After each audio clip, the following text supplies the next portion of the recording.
And once you take that responsibility once, it is now your job again.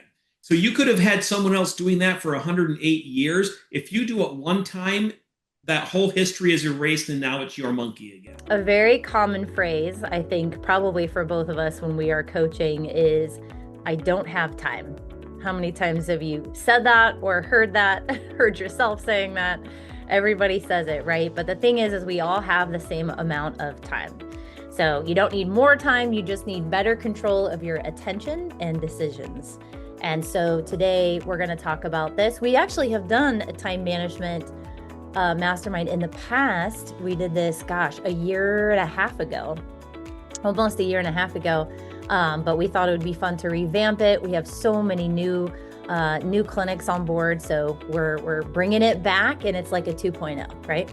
The thing is that most clinics don't have a marketing problem or a conversion problem or anything like that. There's a time leakage problem.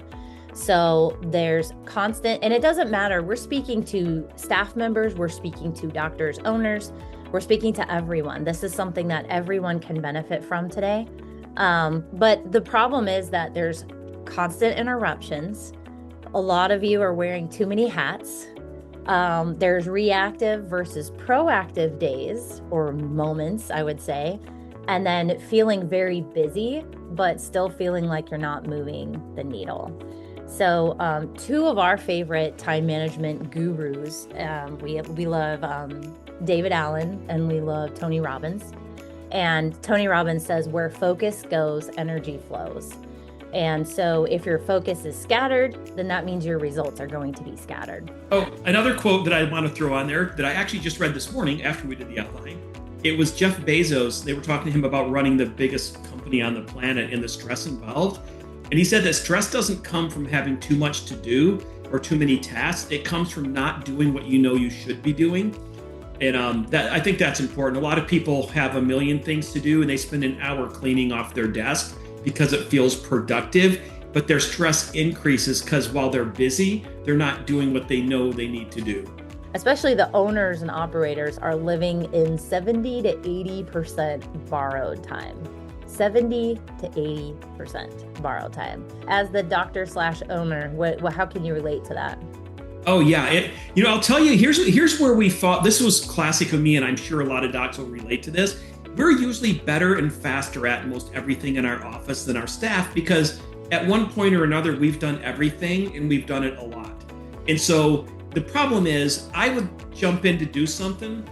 ChiroTouch is a great example. I could fix most ChiroTouch problems in a fraction of the time my staff could. So guess what ended up being my job at one point? I was the ChiroTouch guy. I'm like, this is ridiculous. I'm the owner and the doctor, and I'm spending time playing with ChiroTouch when I've got a full staff. So it's painful to force them. And if they didn't know, instead of me doing it, I'm like, get on tech support, have them walk you through it so you'll learn it. But I used to get my time taken up a lot by doing IT stuff because I was good at it. And then I couldn't be a doctor. And so even though it was painful to watch the inefficiency of someone else learning that, it was such a bottleneck. And you were the one that were like, dude, go back in your treatment room. You're not the IT guy. You're worth a little bit more per hour than fixing ChiroTouch. Exactly. Yep. Although you are my personal IT department, so you are very good at it. But yeah, even just because we're good at it, especially as owners, it doesn't mean that we should be doing it. We need to be delegating, and it's painful. It's hard to delegate. And once you take that responsibility once, it is now your job again. So you could have had someone else doing that for 108 years. If you do it one time, that whole history is erased and now it's your monkey again. So the systems that are going to protect your time, and this is, in regards to the clinic or personal. So what we're going to talk about is no interruption zones. In the clinic, what are you going to do to have defined time blocks where everyone knows the system? This is the time of day to come to me. This 30 minutes here, 30 minutes there at the end of the day, whatever it is. So having and defining those rules, right? So you can interrupt me if there's an angry patient on the phone or in person. There's, you can have rules and boundaries of when it's okay to interrupt. And then delegation is huge. You want to talk about that? You talked about it earlier, but delegation. Yeah, really, I know we're short on time, so and I kind of hit that. Really, just because you're better at it doesn't mean you should do it. Every time you take on a task, you're telling the staff, this is now my monkey, and you don't have to do it. And you have to start all over with that training process. Yep. Yeah. So another thing you could do is theme your days. So Monday could be meetings and metrics. And every Monday you're having your team meeting, you're focusing on metrics, and you know that that's coming, and it's there every week. You know it's going to happen. It takes the stress off. Tuesdays could be focusing on patient experience. Maybe Tuesdays are training days, or it's a day that we're going to do all these extra things for our patients, and the whole team is involved, and it makes it fun. But we know that day is coming.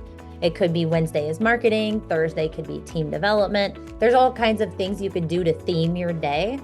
You know it's coming, and you know it's not going to get pushed aside. Therefore, there's no stress. It's already in your schedule. You don't have to think about it. Maybe you have to prep for it, but you know it's going to happen. I started doing this for cleaning. So cleaning the house is frustrating for me sometimes because I'm like, I could be doing 10 other things, right? But I also want a clean house.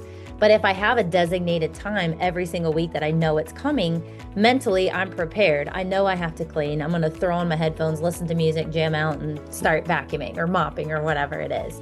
So if you know it's coming and it's designated and you have a time slot, you know how long it takes, it just makes it more efficient. It's going to happen every week. If you're ready to take your practice to the next level, schedule a 15-minute Freedom Blueprint call. We'll diagnose your exact constraint, show you how to fix the constraint so you can take your practice to the next level. We'll talk to you soon.